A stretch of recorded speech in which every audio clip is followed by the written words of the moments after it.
Hello everybody, doing a laundry room wall plumbing box. Plumber came in, had to open up the wall to redo the piping here for the drain box. Very common patch in laundry rooms. They probably do at least 2 or so a month on these. That's how common they are. In the ideal world, we want the washer out of the way, the dryer out of the way, the hose is disconnected. But I'm just a drywaller. They told me to come in here. They didn't want to disconnect the plumbing because they didn't want it to leak. So we're just going to work around our area. I would like to unhook all this, but I'm not going to touch anything because if it does leak, then I'm responsible. So I don't touch no plumbing on these jobs. Basically, you want to cut back the patch. I like to always cut back halfway in the stud if there's a stud available close to the open area. If not, we're going to have to add backing.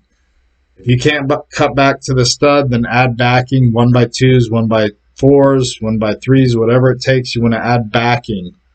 Add plenty of backing, that way you know you can secure your patch left, right side, up and down. More screws the better. You want a nice secure patch. You also want your old wall secure. You don't want no movement on the patch, no movement in the old wall. If it does move, then it's going to crack out. So we want to make sure this patch is nice and secure.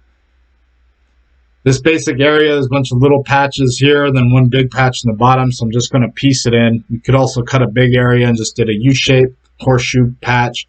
I'm just piecing it in. Go ahead and cut out your patch you need. I'm just using new sheetrock for the bottom piece. It's just under a 2x2 patch that I'm installing, so I'm using new sheetrock. Since the other patch that they cut out was water damage, we have to replace it with new sheetrock. Go ahead and cut your sheetrock. I always use a T-square. You can use a level, straight edge, 2x4, whatever you have. I always cut my piece of drywall. I use razor blade. If you do use your razor blades and tools, always be careful and take your time. Get your sheetrock piece ready to install. Nice and square piece. Go ahead and install it. Fits nice and perfect. If not, you're going to have to rasp the sides of the patch. Cut them back so they fit the size.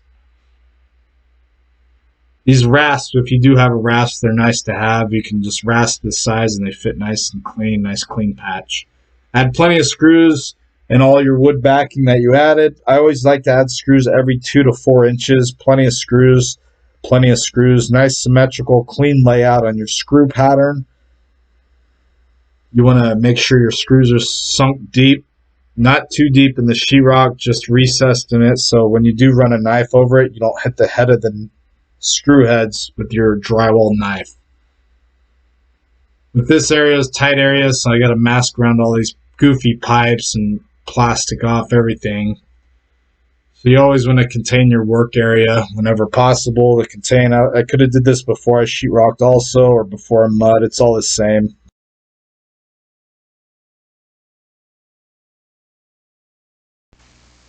Now we're going to do fiberglass. We're going to scrape the patch really good and install the fiberglass mesh tape. Always use fiberglass mesh tape. Go ahead and fiberglass your patch area. Any gaps, fiberglass.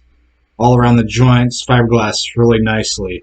Then you want to push down your fiberglass using 6-inch and just lay it flat and make sure it's fiberglass is set nicely on the wall. You don't want it to fall off before you mud. Now we're going to mix hot mud. This is a 5-minute powder hot mud. If you're not comfortable with mixing materials, then you can always use a joint compound. With a joint compound, you're going to have to let them dry overnight. That's okay, because if you do make a mistake with a joint compound, you can go ahead and sand away your mistakes. With these hot muds, these quick set muds like I'm using, if you put the mud on, you make a mistake, it's not as easily to sand away as it is with a joint compound. This is a 5-minute mud I'm using. I like to use a 5-minute mud because it sets up quickly on these patches and I can turn around and do a second coat right away. I'm just getting the mud pressed inside the gaps of the fiberglass so mud gets inside the gap of the new and old sheetrock patch. Fills in the gap in between the crevices of the fiberglass mesh tape. Push it in nice and tight, then I'm just going to follow through with a nice tight skim first coat. I'm just doing a skim first coat with these hot muds. With joint compounds, you always put them on a little heavier because they do shrink back. With hot muds, they don't shrink back, so you don't want to put a big old hump on the wall. Sometimes it's easier to do a nice tight skim coat, 1, 2, 3 coats of skim tight coats, than it is to have a big heavy hump on the wall with the big heavy first coat. So always do tight first coats, second coats whenever you're working with hot mud, quick set muds.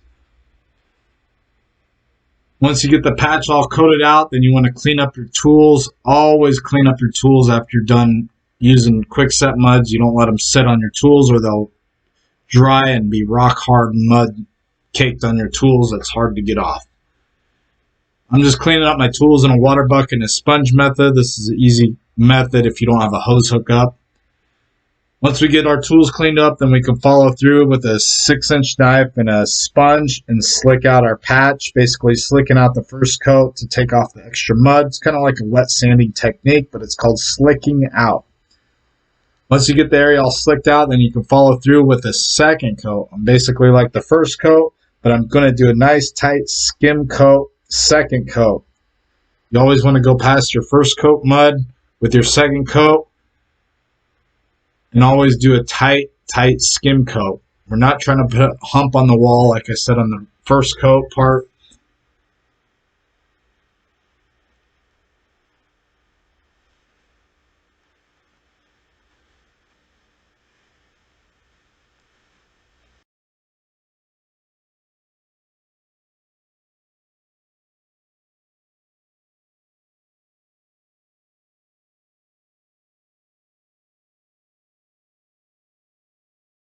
Mud sets up and slick it out like you did with the first coat. But now you're slicking out the second coat. You're just basically taking off the extra mud. All the excess mud has to come off. It's basically like a wet sanding technique, but you're slicking it out. You're taking the extra mud off. You have to do this with hot muds only. This is not what you do with joint compounds. Joint compounds you have to sand. With hot muds you have to slick out. Slick out before they set up completely. This is a 5-minute mud, so I'm literally slicking it out on the 4 to 6 minute time frame. 20 minute would be the same. 15 to 20 minutes, you check on it. 40 minutes, same thing after about 40 minutes. Sometimes these muds set up faster or slower. Same thing, clean up your tools. Always clean up after every coat process. That also, in between cleaning up, you're giving the mud patch more time to set up and cure. It is a 5-minute mud, so it's top set. It's dry in 5 minutes, but we want to give it a couple extra minutes before our next process. After I got it second coated and slicked out and all cleaned up, now I'm ready for a texture. This texture calls for a spray knockdown. Spray knockdowns require joint compounds. I always use joint compounds for most of my textures or the other type of textures out there, but I'm just using a joint compound thinned down in my hopper. Spray knockdowns require hoppers. I know a lot of people try to use spray cans and this gimmick, whatever they buy at the stores, but they have to be applied with a spray hopper and an air compressor. There's no way around it. All the other stuff out there is gimmick, especially to patch this size, 2x2 patch or bigger. You're going to have to use the correct tools. Spray hopper, I'm just spraying pretty heavy. I'm keeping nice consistent pattern. I'm going one direction, symmetrical spray pattern. I'm not just spot spraying here and there. I'm doing nice spray pattern, diagonal or vertical, and then you cross it off a little more extra in the center and then feather it out. So nice spray pattern, get your edges, your angles nice around the patch, around the detail areas a little extra, and then you're done spraying. Spray knockdown is pretty much a spray splatter, but knocked down. That's all the difference is. So after I got it sprayed, I'm going to pull my masking stuff, all this tight work area. I'm getting the plastic out of my way so I'm not tripping on it. It's in my way of my knockdown process. This job I'm working around the pipes, which is kind of goofy, but it is what it is. Sometimes you get these kind of jobs and we just work around it, mask around it. Like I said earlier, I wish all these pipes were removed. It would have made the job a lot easier, but it is what it is. Knockdown, I'm just lightly knocking down with a clean, straight edge 6-inch knife. A lot of guys like to use these big knives, 18, 24-inch knives to knock down, but this is just a 2x2 patch.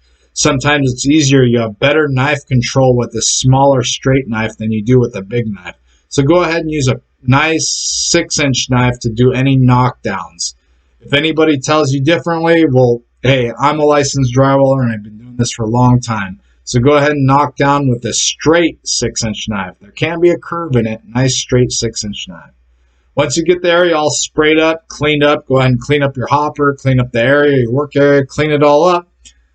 With this, it's a laundry room, so my process is done here, the drywall repair, so they got to let it dry for 24 hours, and then they can turn around and primer and paint. So I'm going to go ahead and put the washer away and everything back in the place how it was before I got to the job. That way they can continue on using their laundry room, and whenever it's ready for them, they can turn around and paint the patch area. But hey, I hope this video was helpful. I got plenty of videos on drywall repairs, patch stuff like this. These videos are here to help you watch and learn. Maybe you see this job and you say, man, I better hire a professional. Well, that's what these videos